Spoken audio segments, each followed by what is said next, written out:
জিবরাইল আমিন বলতেছে আমি আদম থেকে ঈসা পর্যন্ত, থেকে আদম থেকে ঈসা পর্যন্ত যত মানুষ মহামানব এবং জান্নাতের হুর গিলমান যা যা কিছু আল্লাহ তাআলা দুনিয়ার ভিতরে সৃষ্টি করেছে, নবী ইউসুফ আলাইহিস সালাতু সালামকে আল্লাহ তাআলা সৃষ্টি করেছে।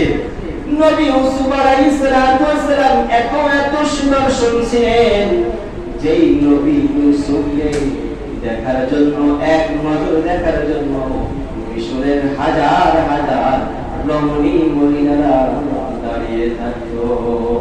ঠিক না? যেই ইউসুফের প্রেমে পাগল হয়েছিল জুলেখা, যেই ইউসুফের রূপের বাহারে শত শত নারীরা তাদের হাতকে কর্তন করেছে, কিন্তু চোখ ফেরাইতে পারে না।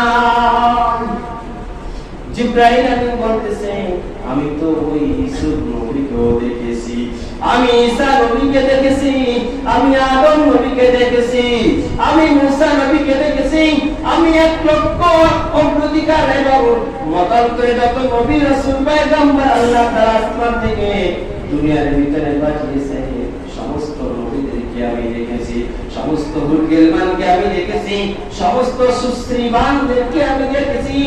ও দুনিয়ার মানুষ, তোমরা সাক্ষী থাকো, এই যে আমার বেটা মুহাম্মদ, এই মুহাম্মদের মতো সুশ্রী এবং সুন্দর মানুষ সুদর্শন আমি আর কাউকে দেখি না।